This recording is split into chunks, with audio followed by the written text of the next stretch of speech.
Day Cadet. I'm Joshua Santos from Presentation of the Military History. Is characterized by the wars between Philippines kingdoms and its neighbors in the pre-colonial era and then a period of struggle against colonial powers such as Spain in the United States, occupation by the Empire of the Japan during World War II, and participation in Asia conflicts post-World War II such as the Korean War and the Vietnam War. The Philippines has also a battle communist in Jerseys and a cessation of movement by Muslims in the southern portion of the country. I'm going to second presentation of the Code of Citizenship.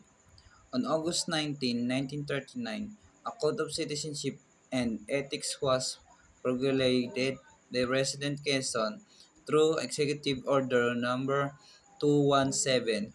It remains in force to this day. In 1940, a small book was published by the committee that drafted the code explaining the meaning of each item in the code and providing example the teaching could use in teaching it. Here is the contents of the book.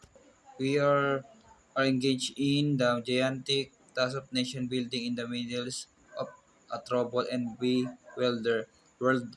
So the many of succeed in the difficult task. We must forgive people into a united, patriotic, God-fearing, and content citizen, a people influenced by single devotion division to the our native land of people inspired by single will, the will of make up country, great and people animated by a single hope that hope. The Philippines Army may take her rightful place in the family of nations. For this, we need all the unselfish take to of what are human rights. Every person has dignity and value. One of the ways that we recognize the fundamental worth of every person is by acknowledge and their human rights. Human rights are a set of principles concerned with equality and fairness. They recognize our freedom to make choice about our lives and to development our potential as human beings. They are about living a life free from fear, harassment, or discrimination. Human rights can broadly be defined as a number of basic rights that people from around the world have agreed are essential. These include the right to life, the right to a fair trial, freedom from torture and other cruel and inhuman treatment, freedom of speech, freedom of religion, and the rights to health, education, and educate and standard of living.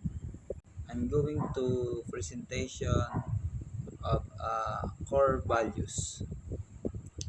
According to the Todaro, development must therefore be conceived of as a multidimensional process involving major change in social structures, popular attitudes, and national institutions, as well as the acceleration of economic growth, the reduction of inequality, and the eradication of absolute poverty.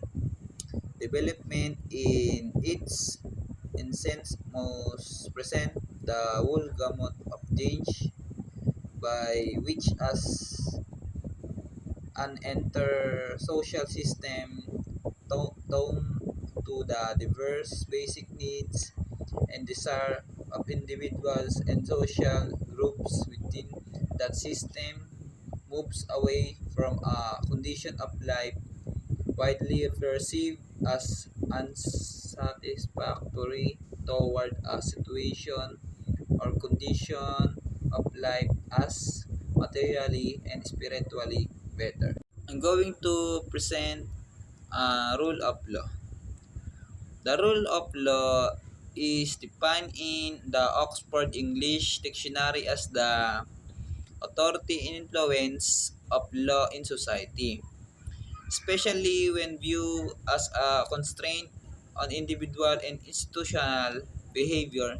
Hence, the principle where all members of society, including those in government, are considered equally subject to publicly disclosed legal codes and processes. The term of law is closely related to constitutionalism as well as Richtland and refers to political situation, not to any specific legal rule.